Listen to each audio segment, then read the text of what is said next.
Thanks for tuning in to our videos about preparing for RCCO examinations. All the requirements and information about the exams can be found on the RCCO website, rcco.ca.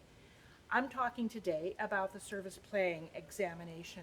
And unlike the colleague, associate, or fellowship, this exam has no written component, but is an excellent introduction to the practical exams for the RCCO.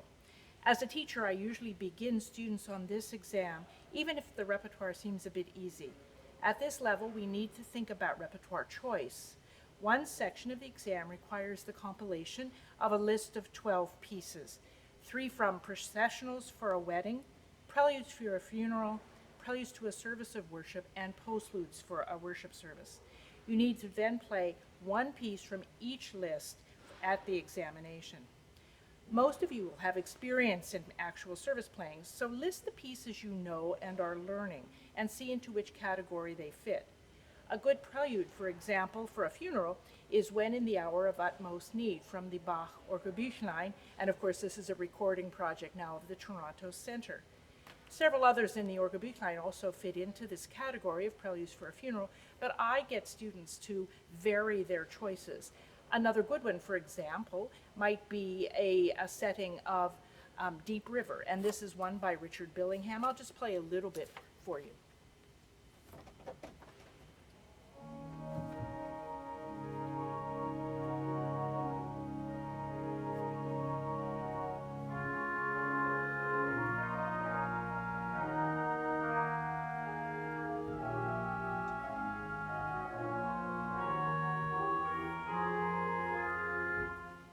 It's not very difficult and is a congregational favorite. About an arrangement of the trumpet tunes, any of your wedding volumes would have those. Those are processionals for a wedding, or as well as the traditional Mendelssohn processional. How about for a prelude for a service of worship, how about a slow movement from a Mendelssohn organ sonata? And for a postlude, how about maybe the Allegro from the Mendelssohn II? Goes like this.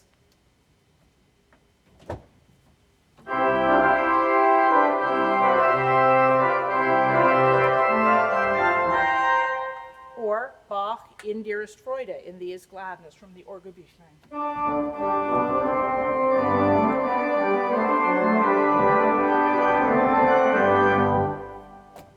And you have many other choices from books of preludes. Mayhew, Oxford publications all have excellent compilations of pieces. When deciding which piece to play from each list, I have students play a variety of composers and styles. Again, not all Bach, not all Mendelssohn, but choose a variety of pieces and put them in a good order too, so that you maybe start with something upbeat and end with a louder piece, maybe the postlude. Another prepared section of the examination is an anthem accompaniment, and these, you're given 3 choices, and these are from the Oxford Book of Flexible Anthems, which I have here. They're very useful, especially if you have a smaller choir. Sometimes you have only soprano, alto, and bass, for example, 3, or there's some in unison. So it's a useful volume to have. Let's look at the first one, which is an arrangement of Ferris, Lord Jesus. Now, what the examiners will be looking for is that you follow the instructions given. Where it says manuals, use manuals. Where it says pedal, use pedal. Dynamics, make sure you do the crescendos and decrescendos. And even though you don't have a choir with you, just give a little lead in to the choir section, give a little breath. When they breathe, try to breathe if the accompaniment is such that it has a breath in it. Something like this for just the beginning of it.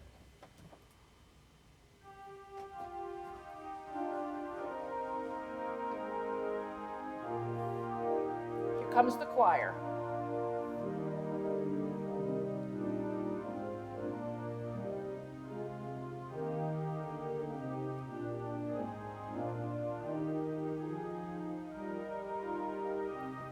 So many people will breathe after the first 2 measures of choir, but try to get them to go through four measures. There, with the accompaniment, you can help by giving a larger breath. Later on, there's a section where the pedals come in, so do that. And there are also crescendos and decrescendos marked in the score. Mark your scores so that you know what you are expecting, and set up the piston on the examination organ. Don't just do it on the fly on the day of. Then we get to hymn playing. In all of our examinations, the hymn section must be passed in order to pass the entire exam. The leading of congregational singing is the most important part of our profession, and this is why we've made it such an important part of the exam. Now, on the website, you can download the service playing hymns. There are 5 hymns given in the booklet, and the idea is you choose 4 of those. You prepare 4. So you choose your favorite, and you will play that one at the examination, and then the adjudicators will choose another one for you to play. But you must have all 4 prepared. I have students prepare for an exam, prepare them with the same scheme. And this might not necessarily be what you do in a service, but it just helps, I think, with the anxiety level of taking exams.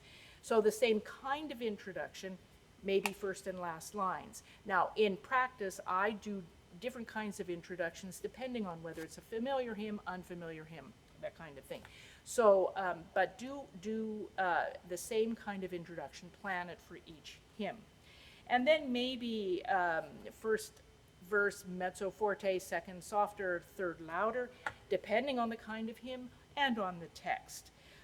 Your registration, and you will have set registrations. My students usually have 2 sets of registrations for the hymns, one for their hymn that they're going to play, and then another one that they can vary depending on which hymn the adjudicators choose. Now remember that when we accompany at the organ, or at the piano, but at the organ, the job is to lead and support the congregation, not to drown out the congregation. And the adjudicators will be listening for this. So you will not get extra points for playing fortissimo on your hymns. In fact, you'll probably get fewer points than that. It is crucial to have the same number of beats between the end of the introduction and the first verse, and between each successive verse. Now, in practice, that depends on your acoustic. Here we have a larger acoustic, so I tend to give more beats in between than maybe you would if you are playing in a smaller acoustic, depending what your congregation is accustomed to, but you must be consistent. And I'll take one of the hymns on the list, As with Gladness, Men of Old, to Dix, and I'll play the last line and show you what I would do here.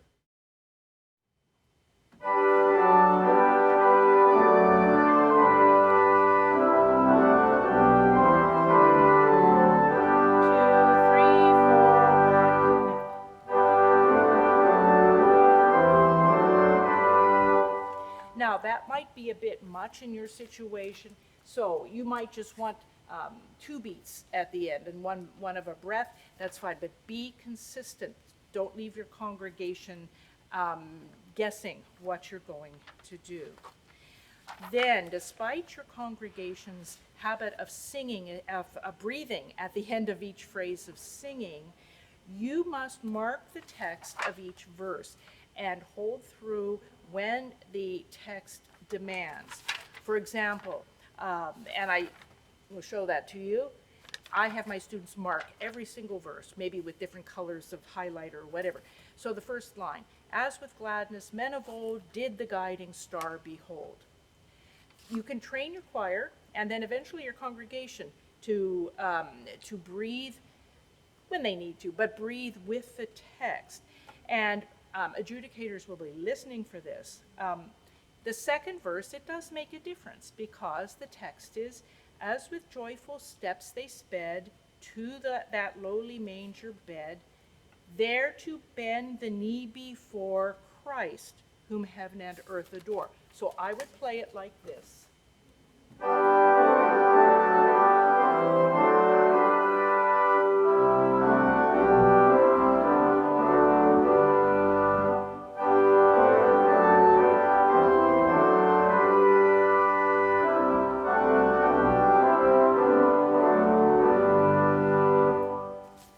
Now, if you notice, At the end of the first phrase, I did a minor break. I lifted the treble. At the end of the line, for a bigger breath, I lifted everything. And you can do this to show where the minor commas are. So Christ was a minor comma, but I just lifted my treble, and then at the end of the line, I lifted everything. Now, my favorite example, which is also, and the hymn Silent Night is also in the list, is you need to train the congregation to sing what is written. Silent night, holy night, all is calm, all is bright round yon virgin mother and child.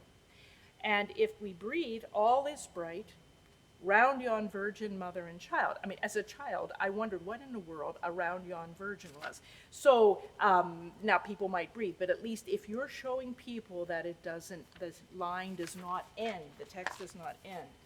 Also, I like to paint the text a bit. And Silent Night's a good example because in the second verse, we have Silent Night, Holy Night, shepherds quake at the sight, glory stream from heaven afar. So I like to do just a little bit of crescendo at that point like this.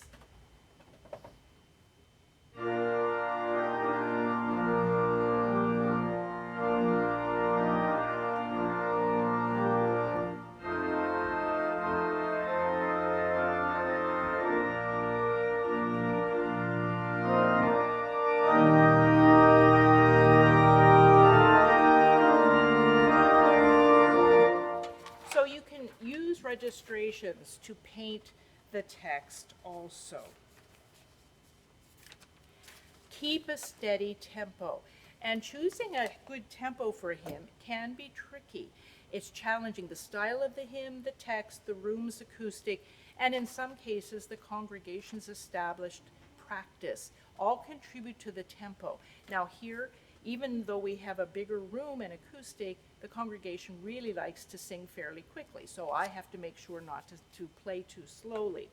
If you choose the wrong tempo, you'll hear about it. Now, if you are already an experienced hymn player taking this exam and you feel up to it, do a solo verse, and that's soprano on the right hand, tenor and alto in your left hand, and pedal playing the bass. This is a requirement of the colleague exam, but you might want to challenge yourself toward that. Or also to play a free accompaniment on the final verse of a hymn for which it would be appropriate. And remember, when playing a free accompaniment, still breathe with the text, and whether you have written the free accompaniment or chosen one, don't obscure the melodic line. The congregation won't enjoy that. Now the part of the exam that everyone loves, sight reading.